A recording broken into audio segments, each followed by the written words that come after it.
첫 시간에 이어서 창세기 22장 첫 단락 말씀을 그 자료를 가지고 더 말씀을 읽어보도록 하겠습니다.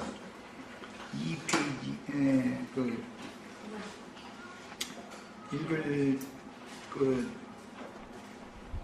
말씀은 그가 이주하여 옮기고 정착하는 곳은 기단을 쌓는 곳이었으니 신앙의 단계와 수준에 따라 헌신의 정도가 더 온전해졌고 그가 하나님의 제사장 멜기세덱의 축복을 받은 뒤에 믿음의 약속과 함께 구체적인 제물을 드리는 체험을 했으며 아브라함의 할례 후에 장막문에 앉았다가 두 천사와 동행하여 자신을 찾아오신 하나님을 만나서 사라와 함께 하나님께서 드시는 음식을 드리는 주관적인 제사를 드렸습니다. 이것은 여러 번 제단을 쌓는 이야기, 그 다음에 제물을 드리는 이야기들이 창세기에 나왔고 신약에서는 뭐 잘 아시는 것처럼 사마리아 여자를 만나 했을 때 주님께서 나는 나의 복을 음식이 따로 있다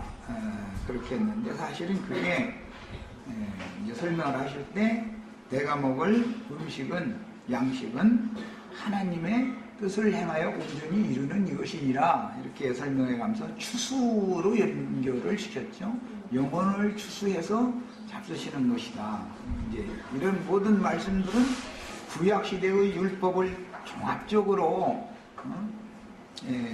말씀하신 것으로서 일곱 절기에 관한 말씀은 천국 농사를 땅에서 결실된 곡물을 거둬가지고 먹는 것으로 구약시대의 율법으로 제사법으로 여러 가지 모양으로 이렇게 생활 관습으로 설명을 쭉 해놓고 나서 이것이 천국 농사를 상징해서 말한 것이다 라는 것을 예수님이 설명을 그렇게 하셨어요.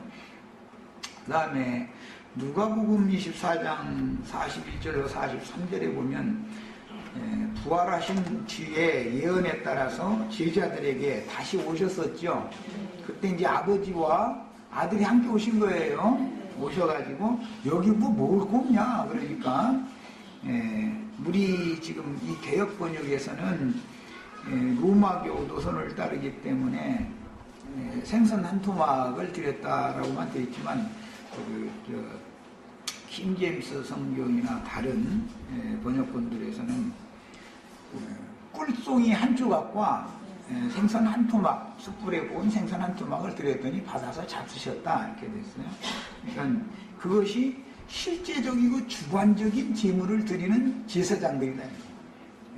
그 전에는 예루살렘 성전에서 제사장들이 짐승으로 제사를 드렸죠. 그러나 이제 이후로는 즉 예수님이 부활하신 다음에 약속에 따라서 아버지와 함께 제자들에게 오셔서 그 제자들을 제사장으로 세우셨다라는 것을 이제 보여준 거예요. 시대가 완전히 바꿔져 버린 거예요. 그리고 이제 사도들이 로마서 11장 1절에 너희 몸을 산 제물로 드리라. 실제로는 무슨 짐승 잡아 드리는 게 아니라 구속받은 성도들의 몸을 드려야 된다는 거죠. 그 다음에 15장 16절에는 이방인들을 하나님이 받으신 직한 제물로 드리는 제사장 직무를 나에게 은혜로 이 직분을 맡기셨다.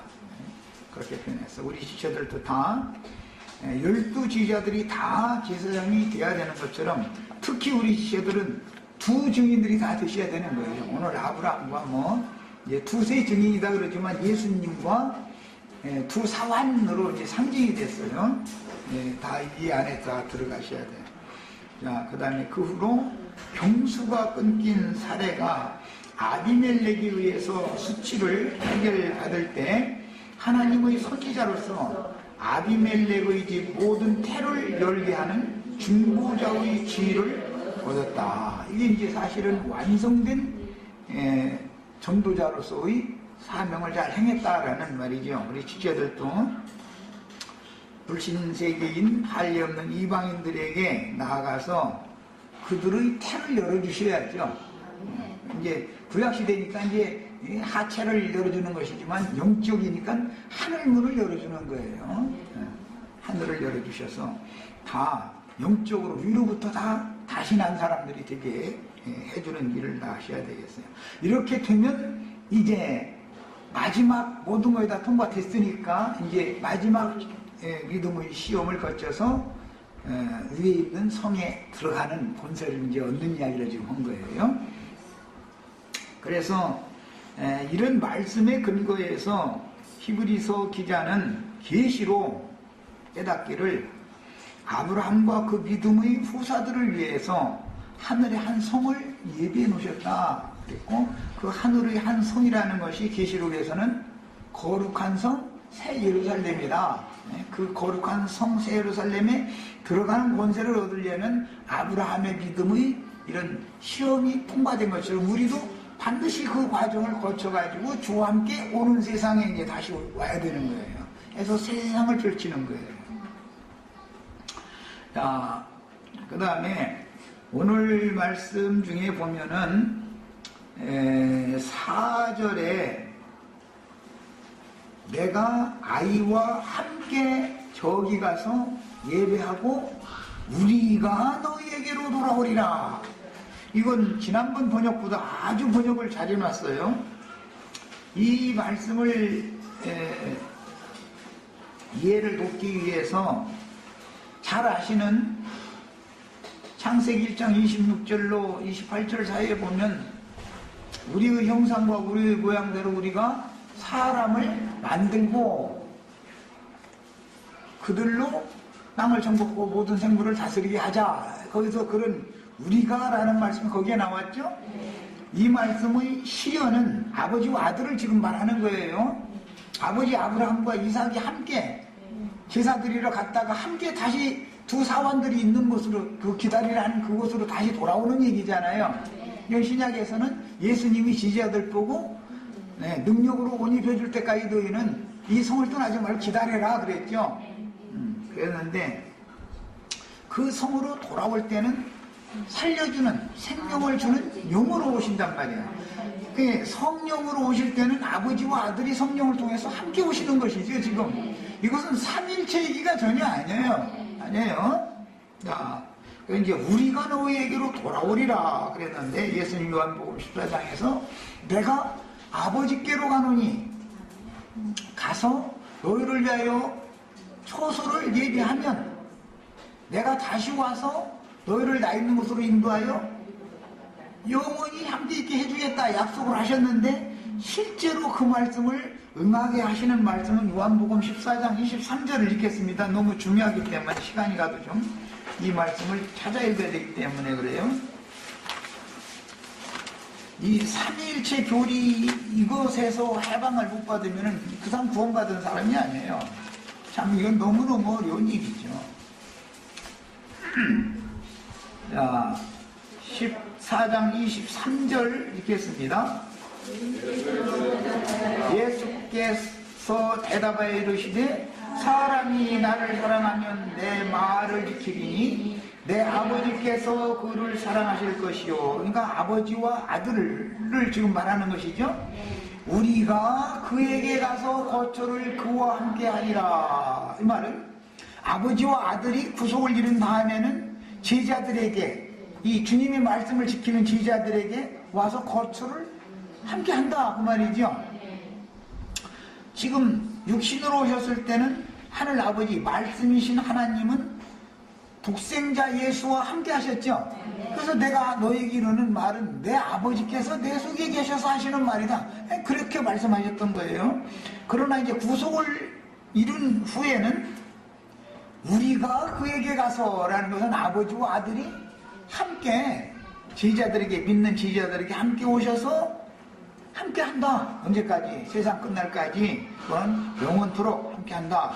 그래서 마지막에는 너희가 듣는 말은 내 말이 아니요 나를 보내신 아버지의 말씀이다. 예수라는 인자 속에는 아버지의 말씀이 함께 계셨던 것이죠. 아버지의 말씀으로 인자 예수가 보냄을 받았고, 말씀을 응하게 하기 위해서 십자가에 올라가 죽으셨고, 그 십자가에 혼자 간 게 아니었죠. 함께 가셨어요. 함께 가셔서 예수는 죽었지만 부활이요 생명이신 그리스도로 부활되어져서 그 아들의 영이 하나님의 영원한 아들이다 이거예요. 하나님은 영이기 때문에 영적 아들을 만들어야죠. 그런데 처음에는 사람, 혈육을 입은 사람으로 지어놨단 말이야. 우리가 다 그렇죠. 혈육을 입은 사람으로 지음 받아가지고 말씀을 들음으로 말씀이 믿어졌을 때 말씀으로 말미암아 우리 심령이 거듭나고 위로부터는 저소로 던져진 다음에 육신의 몸을 벗고 속에 덧입혀진 신령체로 영광 중에 나타나는 것이 우리가 결국은 아버지의 아들이 확정되는 순간이죠. 예, 이런 이치를 아셔야 돼요. 그렇기 때문에 죽기를 무서워하면은 나는 아버지의 아들이 되기를 싫다 그 말이죠. 교리적으로만 나는 거듭났다 난 하나님 아들이다 그럼 교리적으로만 그걸 얘기를 하는 거고 실제로는 육신의 몸을 가진 상태에서는 영이신 하나님의 아들은 아니죠. 하나님은 영인데 어떻게 육신을 낳겠어요? 네, 우리 육체를 먼저 보내신 것은 천사들을 붙들어 주려 하심이 아니요 함께 혈육에 참여하신 목적은 아브라함의 자손들을 붙들어 주려 하십니다. 이것이 아주 너무너무 중요한 한복이에요, 성경에서는. 그리고 이제 17장에 동일한 말씀이 21절, 22절에 또 나오는데 한번 요한복음 17장 21절, 22절을 보겠습니다. 아버지요, 아버지께서 내 안에, 내가 아버지 안에 있는 것 같이 그들도 다 하나가 되어, 그들도는 기다렸다가 그 영을 받은 제자들이죠. 우리 안에 있게 하사 아버지와 아들이 함께 오셔가지고 아버지와 아들 안에 함께 있는 거예요. 우리들이 지금 있게 하사 세상으로 아버지께서 나를 보내신 것을 믿게 하옵소서. 내게 주신 영광을 내가 그들에게 주었사오니 이는 우리가 하나 된 것 같이 말씀이신 여호와는 인자와 함께 계셨다가 살려주는 영으로 지금 함께 계시죠. 된 것 같이 그들도 하나가 되게 하려 함이니이다. 제자들이 하나다. 내가 이제 말씀을 가르칠 때마다 우리가 구속받고 거듭나고 온전케 되는 과정을 거치고 하는 목적은 뭐냐? 그리스도의 몸, 한 하나님, 한 주, 한 성령 안에서 한 몸을 세우는 것이 우리 인생의 목적이다.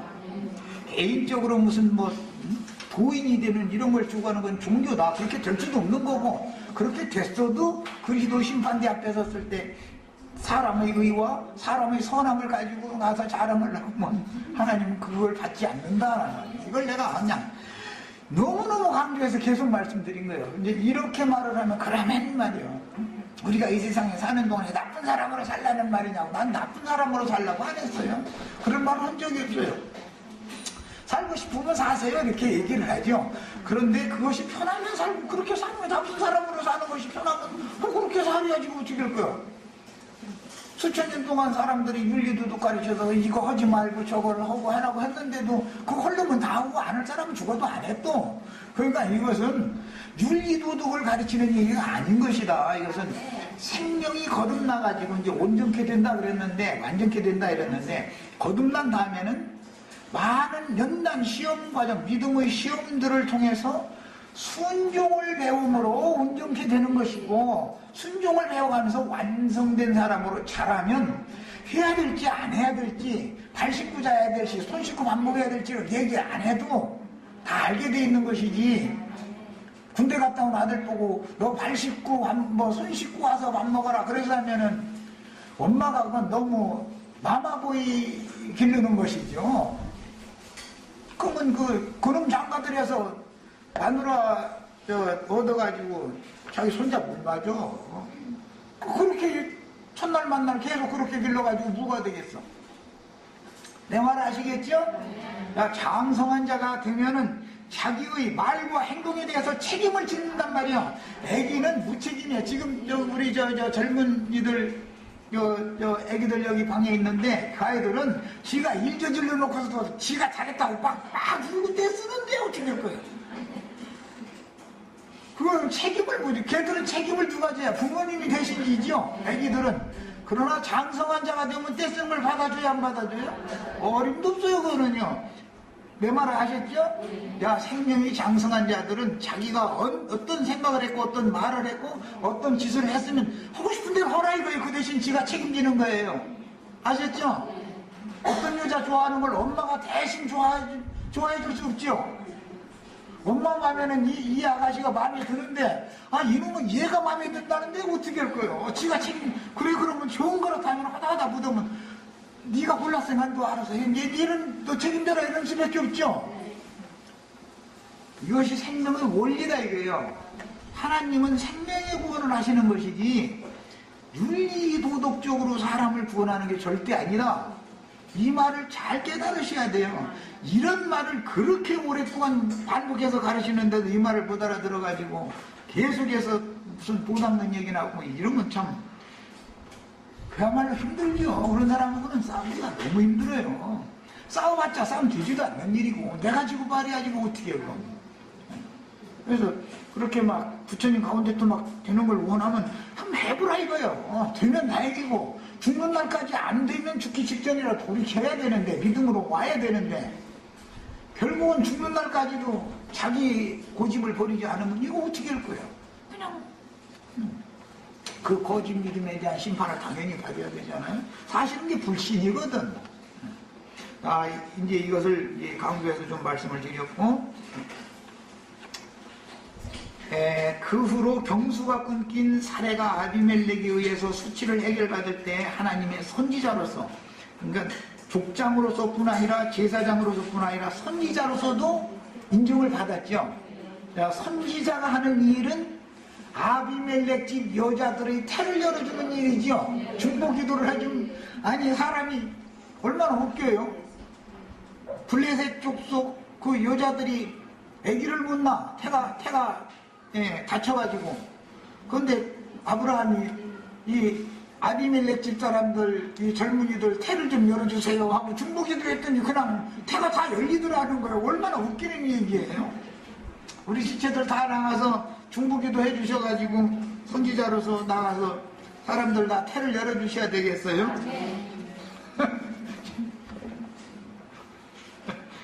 성경이 아니라 너무 참 사람의 생각으로는 이해가 안 되는 말이죠. 그래서 그 태를 열어준 다음에 그러니까 아비멜렉이 고마우니까 너 내 땅에서 거해라 그래가면서 내 아들과 내 손자 나한테 부탁한다 이제 그랬죠. 그 태를 열어주는 선지자까지 되면 족장, 제사장, 선지자까지 되면 세상 사람들이 다 와서 굴복하게 돼 있다 하는 걸 보여주는 거잖아요. 그래서 브엘세바에서 이제 영생하시는 하나님 여호와의 이름을 부르면서 아비멜렉이 빼앗아갔던 우물을 다시 되찾아가지고 우물하고 다 열어가지고 이제 자기 가족들 잘 마시는 거예요. 그래서 사실 태 열어주는 것과 관계가 있겠죠, 당연히. 태를 열어주고 나서 뭐 우물에서 뭐 물들여서 마셨다, 뭐 또 마시게 해줬다 그러면 참 뭐 어른들이니까 다 알아들으실 거예요. 아가서에 보면 동산 우물 열어가지고 거기에 보면 막 꿀물이 막 이렇게 나온다잖아요. 무슨 우물에서 꿀물이 나오는 우물이 어디가 있겠어요? 가나안 땅에 막 꿀이 막 흐른다잖아요. 뭔 놈의 땅에서 꿀이 막 흘러? 이게 다 상징들이지. 어른들이니까 다 알아들으셨을 거예요. 하나님 여호와의 이름을 어디서 부르냐면 브엘세바 우물가에서 부르는 것이다. 거기서 하나님께 예배를 받은 거예요. 자, 이제 더 나가는 말씀을 읽어보겠습니다. 창세기 22장 1절로 14절을 그 일 후에 아브라함이 하나님이 아브라함을 시험하시려고 그를 부르시되 아브라함아 하시니 그가 이르되 내가 여기 있나이다. 여기 시험하시려고 그를 불렀다. 이 시험은 믿음의 연단을 거친 다음에 단번에 이 믿음이 온 게 아니죠. 창세기 11장에서부터 믿었는데 시험을 통과하기까지 마지막 시험을 통과하기까지 지금 아브라함이 이 시험을 통과하는 믿음을 가진 사람이 되기까지 누가 이렇게 한 거예요 지금? 이걸 여호와의 열심이다 그래요. 예, 이제 선지자 여호와의 열심이다 그래요. 사람이 열심히 해서 이렇게 한 게 아니라 하나님이 일방적으로 믿음이 없는 아브라함을 택해가지고 그리스도 예수 안에서 이제 택한 거예요. 택해가지고 아주 삐약한 겨자씨 하나일 만한 믿음을 처음엔 딱 넣어주는 거예요. 그 다음에는 점점 시간이 갈수록 믿음을 더해주시는 거예요. 그래가지고 이제는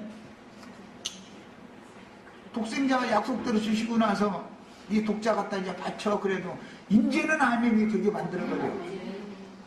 왜 아멘이 됐어요? 죽은 자 가운데에서 마땅히 다시 살려주실 것을 믿어졌다 이거예요. 왜? 이미 약속에 네 몸에서 날 자라야 될 씨다. 네 씨가 하늘의 별과 같이 땅의 모래와 같이 많은 자녀를 낳을 것이고 그들을 통해서 강대한 나라가 되게 해주겠다라는 약속이 있었기 때문에 바쳐라 해도 당연히 바치면 또 주실 거다라는 걸 믿었다 이 말이잖아요. 그러니까 우리 지체들도 이제 또 있죠. 이런 말씀 잘못 예배당 목사님들이 깨달으면 큰일 날 소지가 있는데 재산 팔아서 다 바치면 10배로 막 100배로 준다. 왜냐하면은 모든 것을 다 바쳤으니 우리에게는 무엇을 주겠나이까 하니까는 아내와 전투와 집과 모든 것들을 100배로 받는다 그랬잖아요. 그럼 아내를 100명 주면 부담스럽죠. 부담스러우나 마나 이거는 살 수 없는 것이지요. 집을 100채 준다고 하면 좋겠지만은 이제 성경 이야기가 이렇게 전부 그것은 전부 믿음으로 왕같은 제사장이 되고 이방인들에게도 하늘문을 열어주는 말씀을 증거하고 선포해주는 선지자로서의 사명을 잘 행할 수준이 되어지면 많은 영혼들을 붙여줘가지고 교회를 세우게 해준다 그 말이죠. 100배로 상으로 받는다 그 말은 아내가 100명이 된다 이 말이 아니고 믿는 성도들이 이제 100배로 이제 많은 성도들을 너에게 맡기겠다 이제 그런 뜻이죠. 성경 해석을 잘해야죠. 그런 말씀을 잘못 오해가지고 막 돈을 막 11조 얼마를 막 바치면 막 100배 최소한 막 30배는 준다 막 이렇게 해석하면 큰일 나는 거죠. 그 다음에 엊그제 참 들어보니까 우연찮게 들었는데 하나님은 돈을 좋아하시는 분이라고 또 이러고 설교하는 사람도 있다 또 많이 나죠. 그러니 사람들이 하나님이 무엇가 하시면서 인간들이 세상에서 풍요하는 돈을 좋아하시겠어요.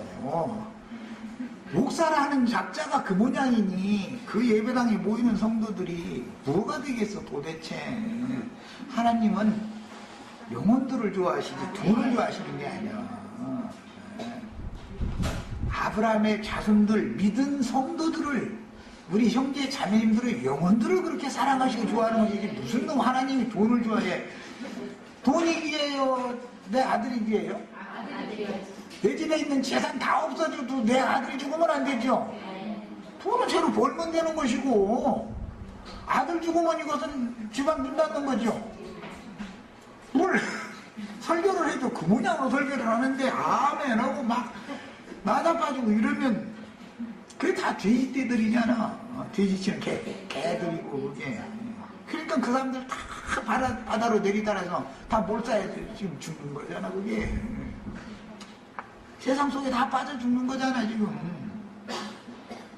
여호와께서 이르시되 네 아들 네 사랑하는 독자 이삭을 데리고 모리아 땅으로 와서 내가 네게 일러준 한 산 거기서 그를 번제로 드리라. 여기 한 산에는 줄을 다 쳐놓습니다.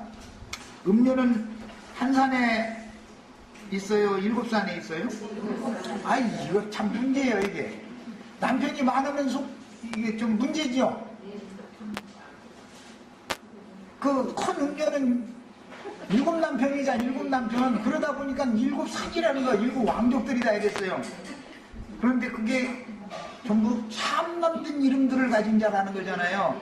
거룩한 하나님의 이름으로 오신 분은 한 산 위에다가 당신이 교회를 세운데 이게 하늘의 쉬운 산 위에 세운 새 예루살렘 성으로 완성되는 장자들이 교회단 말이에요. 이 내가 지금 계속해서 증거하는 이 내용을 아셔야 돼요. 아시아에 있는 7 교회들이 다 산들이에요. 그렇지만 7 산 위에 세우는 게 아니란 말이에요. 한 산 위에 세우는 거예요. 7 교회들에서 이기는 자들을 다 빼내가지고 하늘의 예루살렘을 세우는 거죠. 하늘의 쉬운 산에다가. 나는 계속 이걸 증거하기 때문에 지금 다툼이 있는 거예요. 사실은 말씀을 그래도 나름대로 깨달았다는 사람들인데도 이 지상교회에서 천상교회로 옮겨지는 이상이 전혀 없는 거예요. 지금 우리는 장작교회를 세우는 거예요. 장작교회를. 예. 그냥 구원만 받아도 감사하다 이런 신앙 가져서는 절대 안 돼요. 그런 사람은 구원 받을지 못 받을지 확신이 없는 거예요. 나는 다 아브라함 보고 네 실어야 된다 했으니까 이삭과 같은 그런 하나님의 아들이 되어져서 후사가 되는 이상을 받아야 된단 말이야. 후사는 아들 되는 건 기본이요. 아들이 아닌 사람, 종한테 후사 삼는 사람은 없잖아. 뭐 이건희 씨가 그 회사에서 일 잘하는 사람은 사장으로 불러다가 시험 뭐라고 그게 월급 줘가면서 종으로 부려는 먹지만 자기 아들 그 이재용 씨가 그 사람한테 기업을 물려주지 종한테 이재용 씨가 아무리 회사 경영 능력이 회사 어떤 유명한 사장보다 능력이 없을지라도 기업은 자기 아들한테 주는 것이지 종한테 주는 일이 없어. 이거를 아셔야 돼. 그렇다고 또 우리 형제 자매님들 아이 못 놔도 된다 했으니까 못 놔야 되겠다 그러시지 마세요. 왜 못 나기는.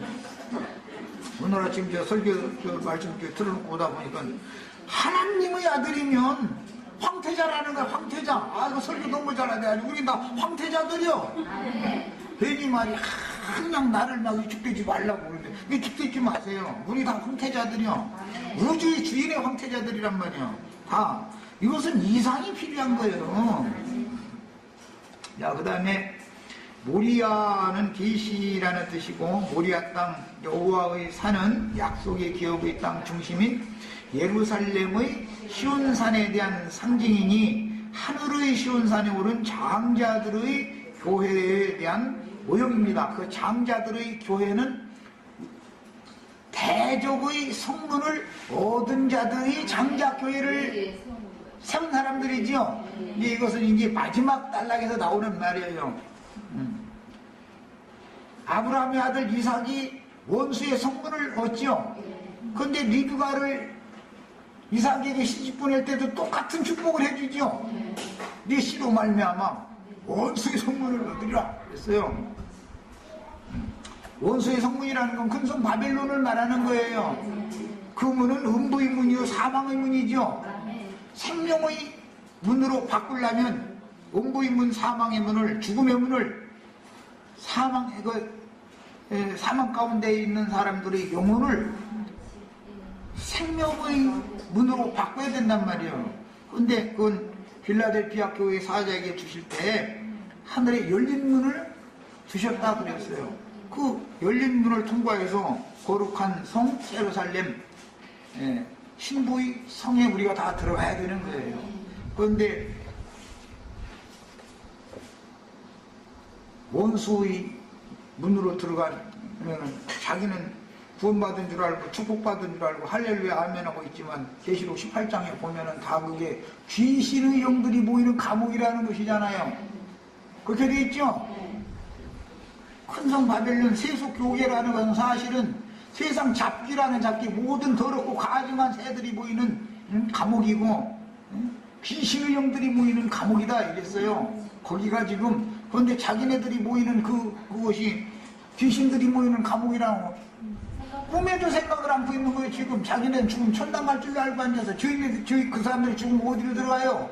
귀신의 감옥으로 다 잡혀가는 거죠 지금. 이런 거 하나는 알아야 된단 말이에요. 최소한도로. 자, 그 다음에 이제 이 말씀은 이제 예시적으로 모리아 땅의 여호와의 산 아브라함에게 계속 가르쳐 주셨던 그 계시해 주셨던 그 산이라는 것은 역대하 3장 1절에는 다윗이 아라우나의 타작마당에 제단을 쌓고 번제를 드렸는데 그곳에 솔로몬이 여호와의 성전을 짓고 그곳이 여호와의 성전의 번제단 터가 된 것이죠. 네, 그게 역대하 3장에 나오는 말씀이에요. 자, 여기서 이제 우리가 오늘 말씀을 통해서 잘 그 흐름을 이해를 할 것이 예수님은 너희는 땅에 있는 자를 아비라 부르지 말아라 그랬어요. 그런데 아브라함이 본토 친척 아버지 집을 떠났던 것처럼 인자 예수는 갈릴리 바닷가에 있는 나사렛 마을의 목수 아버지 집을 떠나서 지금 어디로 가는 중이에요? 예루살렘으로 올라가는 거예요. 예루살렘 성전이 예수님의 참 아버지 집이지요. 내가 내 아버지 집에 있어야 할 줄을 모르셨나니까 그 부모님한테 그렇게 말했다는 거예요. 그러니까 목숨의 집이 내 아버지 집이 아니고 이 예루살렘 성전 하나님 아버지 집에다가 있어야 맞습니다. 그러니까 아버지 집을 나는 이제 떠났습니다. 그 말이잖아. 본토 친척 아버지 집을 나는 떠난 사람입니다. 그게 나에 대해서는 잊어버려 주세요. 아들 하나 웃는 셈 치세요. 말하자면 오늘 시쳇말로 하자면 그 말이요. 그냥 아들 하나 웃는 걸로 치세요. 웃는 셈 치세요. 그랬어요. 예.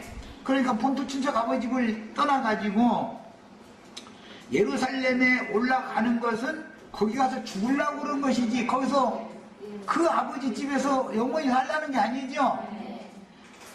그 예루살렘에 올라가서 죽어야만 하늘에 계신 예수 그리스도의 아버지 집으로 올라갈 수가 있기 때문에 과정이 있다 이거예요. 갈릴리 바닷가의 나사렛 마을에 있는 목수 아버지 요셉의 집을 떠나는 거예요. 본토 친척 아버지 집을 떠나서 중간에 죽을 장소가 정해져 있기 때문에 예루살렘에 올라가서 선지자는 예루살렘 밖에서 죽는 일이 없어요. 갈릴리에서 선지자가 죽는 일은 없어요. 반드시 예루살렘에 올라가서 죽어야 되는 거예요. 그래서 예루살렘에까지 올라가는 길이 사흘길이었던 거예요. 그래서 오늘과 내일은 내가 복음을 전해 전도를 하다가 제3일이 되면 내가 완전하여지리라. 그 말은 영으로 부활되어져야만 사람으로 있는 동안은 전도를 하는 기간이고 죽고 장사되었다가 바위에 판무덤에서 부활되어져야만 하나님은 영이니까 참 아들이 이제 영적 아들로 인정을 받는다 이 말이야. 로마서 1장에 보면 하나님의 아들로 부활로 말미암아 인정받았다 이렇게 돼 있죠. 로마서 1장에 그 말씀 있는 거 아세요? 한번 읽어봅시다. 거기 인자 예수로 오셨을 때도 하나님의 아들이잖아요. 그런데 왜 꼭 부활돼야만 하나님의 아들로 인정받아? 그 안에는 하나님의 아들이지만 오실 자의 표상으로 오셨기 때문에 아담의 모양으로 온 거 아니에요. 첫 아담의. 그러니까 아담을 하나님 버린다 이 말이야. 그리고 나서는 로마서 1장 말씀처럼 부활로 말미암아 하나님의 아들로 인정을 받아야 돼요. 자, 읽어봅니다. 1장 1절부터 그 말씀 어디에 나오는 4절에 1절부터 4절까지 읽겠습니다. 예수 그리스도의 종 바울은 사도로 부르심을 받아 하나님의 복음을 위하여 택정함을 입었으니, 이것은 바울만 그런 게 아니라 우리 형제 자매들도 다 그래야 되는 거예요. 예수님만 그런 게 아니에요. 12 제자들 중에서도 우리 형제 자매님들은 두 증인들이 다 되셔야 돼요. 이 복음은 하나님이 선지자들을 통하여 그의 아들에 관하여 성경에 미리 약속하신 것이다. 아브라함에게 약속한 거죠. 이게 네 몸에서 날짜를 내시다. 이미 약속한 거예요. 그런데 육신으로 보냄을 받았던 이삭은 모리아산에 가서 번제물로 드릴 목적으로 주신 것이지, 아버지 집에서 육신으로 영원히 사는 게 아니죠. 그러니까 번제로 드렸다가 다시 살리심을 받아가지고 아버지 집으로 돌아와서 영생하는 거예요. 이제 그러는 과정길이야죠. 그 아들에 관하여 말하면 육신으로는 다윗의 혈통에서 나셨고 성결의 영으로는 죽은 자들 가운데서 부활하사 성결의 영으로 부활되어져 가지고 능력으로 하나님의 아들로 선포되셨으니 그랬어요. 여기서는 부활로 말미암아 하나님의 아들임이 선언되었다. 하나님에 의해서. 그러니까 부활되기 전에는 하나님의 아들이지만 하나님의 아들, 맏아들이 되기 위한 과정인 것이지 완전한 아들이 아니죠. 우리가 지금 육신을 입고 신앙생활하는 동안은 하나님의 영으로 낳았지만 그것은 영뿐이지 우리 몸은 아직 죄의 몸이지 여전히. 네. 그래서 우리 형제 자매님들도 그날에는 부활의 아들, 하나님의 아들, 부활의 자녀, 하나님의 자녀들은 시집가는 일이나 장가가는 일이 없고 다시 죽을 수도 없나니 이는 부활의 자녀요 하나님의 자녀라. 영적 자녀야 된단 말이야. 자, 그래서 하늘에 구하는 온전케 된 의인의 영들 중에 하나가 다 되셔야 되겠어요. 이것이 우리 인생의 목적이에요. 그런데 이 생에서 육신을 입고 보냄을 받아서 연단을 받아가면서 믿음을 자꾸 더해주시면 믿은 만큼 위로부터 오는 저서로 신령한 몸이 덧입혀지고 있죠. 어차피 이 껌둥이 시몬의 이 육신의 몸은 벗어야죠. 그럼 이제 흰둥이가 나와 속에서. 그래서 앞으로 이제 야곱의 품삯으로 주신 거는 껌둥이 아니면 안 옮긴 것이지 원래 흰둥이 껍데기가 흰 거는 소용없죠. 그럼 뭐예요? 자칭 의롭다 하는 자들은 소용없다 그 말이죠.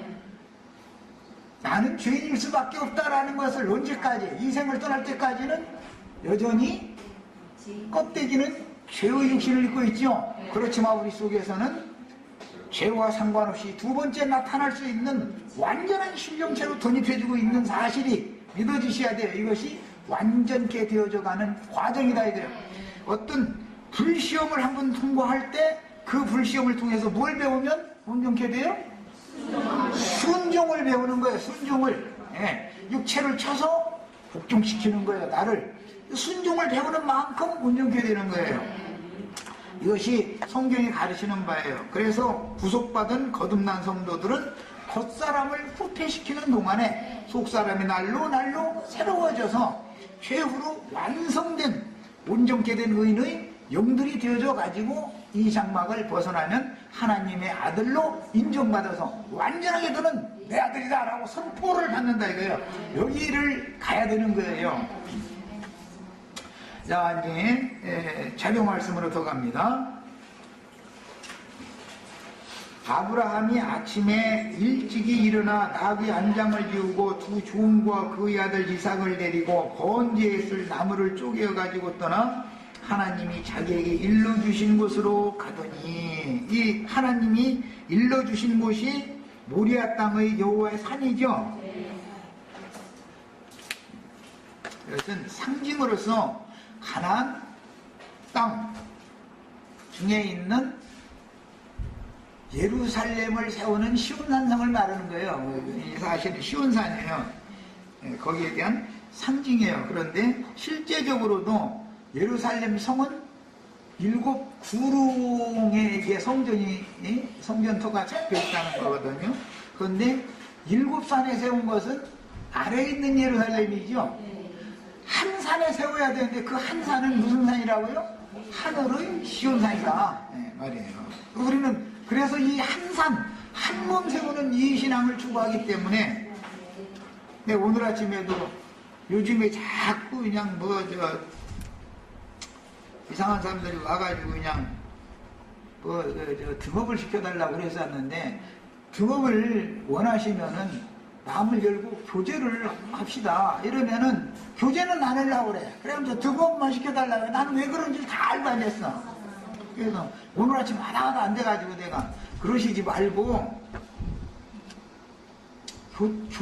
성도로서 지체로서 교제하는 것은 거부해가면서 말씀만 듣게 해달라고 자꾸 그러는데, 다른 데 가서 알아보시라고 내가 이제 광고해놨어 오늘 아침에. 그 왜 그러는 거예요? 다 나름대로 뭔가 받아가지고 자기가 선생 노릇 해가지고 사람 모아가지고 자기가 선생 노릇 할 때는 사실은 근거는 말씀 들은 데서 뭔가 힌트를 얻은 걸 가지고 말씀 요리해가지고 지가 장사하려고 그러는 것이죠. 나도 다 알고 있어. 말을 안 듣는다고 속도 웃겨서 나도 다 알지. 그래서 아예 나가달라고 자원해서 나 누가 그런지 다 안다고 다 나가시라고 양심 증거해 주지 않냐고 내가 오늘 아침에 이제 답답해서 이런 글까지 써놨어요. 사실은 나도 이렇게까지 하고 싶지 않은데 교제를 좋은 마음으로 서로 내가 자기네들 사역하는 걸 도와줄 거야. 나는 교제를 한다는 마음을 열고. 그런데 주의사업판 따로 벌려가지고 상품은 내 상품 갖다가 아니 지가 팔아서 장사하려고 그러면 이거는 도둑놈의 입장이지. 이건 안 되는 거죠. 그래서 참 이게 참 난처해야죠. 나도 다 열어놓고 모든 사람들 그냥 다 보고 하고 싶은데 그러면은 못 알아들은 사람들이 오히려 더 자기네들이 교리를 가지고 치고 대적하고 덤비니까 이제는 나도 지쳐서 그만 싸우겠다. 나 이제 싸우는 거 우리 지체들이 알아서 하라고 그러고 이제 난 이제 싸움 그만하겠다 이거예요. 나는 그래서 작년까지 싸웠는데 이제는 싸움 안 는다니까. 싸움을 안 겠다는데 이렇게 자꾸 달라붙었어. 싸우기 싫다는데 나도 지쳐서 그래 사실은. 그 다음에 제3일에 아브라함이 눈을 들어 그곳을 멀리 바라봤다. 뭐 기독교계에 보면 저 멀리 배는 시온성이었다는데 시온성이 멀긴 모른가 봐. 저 복음성가 있죠? 저 멀리 배는 뭐 시온성 뭐 멀리 배인데 근데 그 아브라함이 이 한 산을 볼 때는 멀리 본 거예요. 그냥 계시로만 가르쳐줬는데 그런데 그 계시로만 보여줬던 쉬운 산에 이제 직접 가는 거예요. 이것은 그 사흘길이라는 것은 인자가 사람 천사로 완전케 되는 날수를 말한 거예요. 자, 여기 인용한 말씀 읽어보겠습니다. 마가복음 10장 32절로 34절, 누가복음 13장 32절 빨리빨리 찾아서 읽습니다. 마가복음 10장 32절로 34절.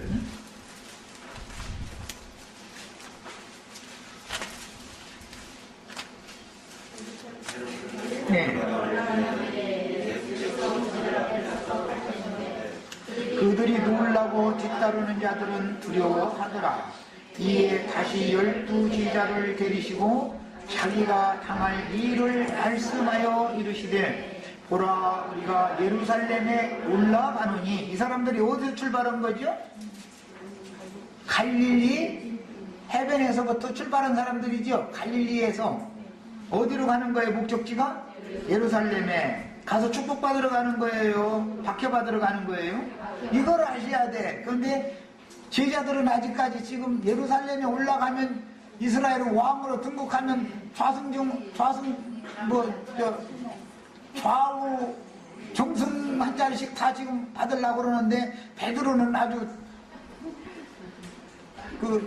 정승자리 하나 이제 지가 땅 당상인데 다른 유한 같은 암컷만이 제자가 와서 말해 자기도 한 달에 끼려고 그랬는데 이게 감히 말이야. 지금 이러고 있는 거예요. 대인자가 대제사장들과 서기관들에게 넘겨지네. 그러니까 자칭 유대인의 중에서도 조직신학 교리에 세뇌당하고 기독교계에 그래도 뭔가 유명한 사람들이죠. 다 공의 의원들이니까 그 사람들한테 박해를 받는 거예요. 그러니까 예루살렘에 올라가는 것은 종교적으로 이렇게 유명한 사람들에게 박해받으러 올라가는 것이지 거기에 왕 되려고 올라가는 게 아니죠.